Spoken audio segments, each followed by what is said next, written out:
For libertyandeconomics.com, I'm Nick Sorrentino. Interesting headline. Head of my International Monetary Fund proposes new reserve currency. Um, IMF's Strauss-Kahn suggests IMF may one day provide global reserve asset. Um, basically, this fellow, Dominique Strauss-Kahn, he's the head of the IMF, um, is basically making the case that the world needs to diversify out of U.S. dollars. The dollar is the current reserve currency. If you want to do business on a worldwide scale, you need to do it in dollars, or at least you used to. This is this is changing with each day.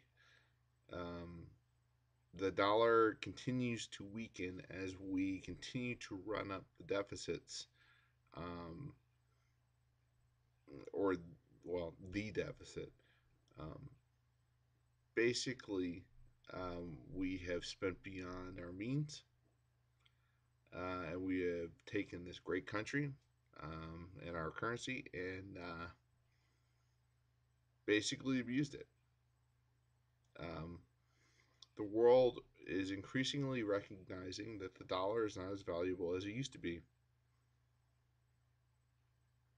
and that it's maybe not in their best interest to use the dollar as the currency that they buy,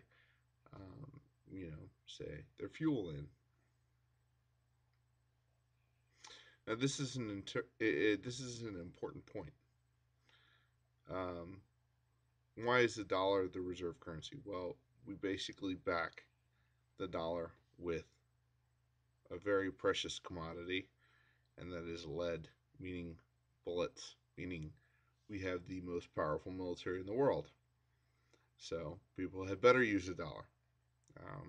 But it's also backed by another commodity, and that is oil. Not a lot of people don't understand this. In 1971, President Nixon, a Republican, but by no means a conservative, and one day people will recognize this. The EPA was founded under Nixon, by the way. He detached the dollar from gold. And basically, I won't get into the details here, but through a bunch of deals, essentially backed the dollar with another commodity that all of us are very familiar with, and that is oil. You can only buy and sell oil on the world market in two places, basically. I mean, there are places now where you can trade small bits. Um, but basically, if you want to do business, you got to do business in either London or in New York. And in order to do business, you got to do it in dollars. So, if you're China, if you're Russia, if you're whoever, Zimbabwe, well, Zimbabwe is a bad choice. Um, Namibia, all right, you want to pay your oil bill, you're on the world market, well, you got to pay it in dollars.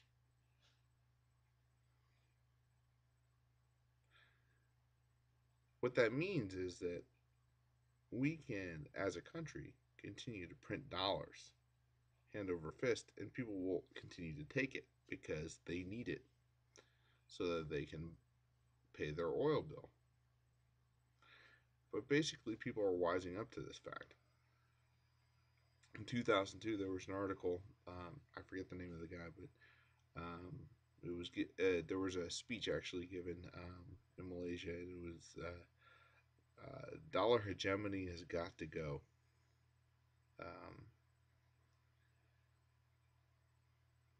and basically, the author and the person who gave the speech outlines how, because oil is denominated in dollars, it allows the U.S. to live beyond its means because other countries will continue to buy U.S. debt, because they need US dollars. All right. So, okay, fine.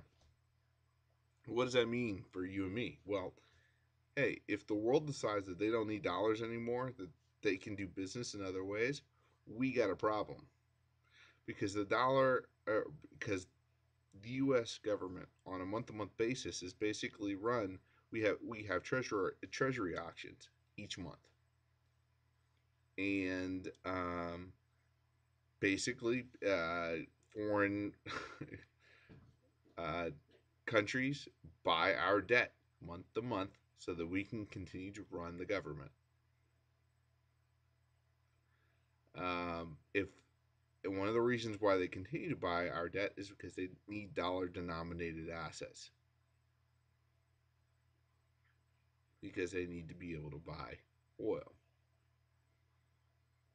But if for whatever reason they no longer need dollars, I got news for you. They're going to check out as soon as possible. And this is a problem because we as a country are leveraged out to a huge amount. And we have survived because the dollar is the reserve currency. If the dollar ceases to be the reserve currency, suddenly we're human again. We're back in the same game as the rest of the world. And our lifestyles and our arrogance are going to become a real liability very quickly. So, when you hear rumblings of an alternative reserve currency, don't just dismiss it as arcane economic discussion. It has a very real impact for you and your life. And that is why we need the gold standard back. Nixon, I'll never forgive you. Till next time.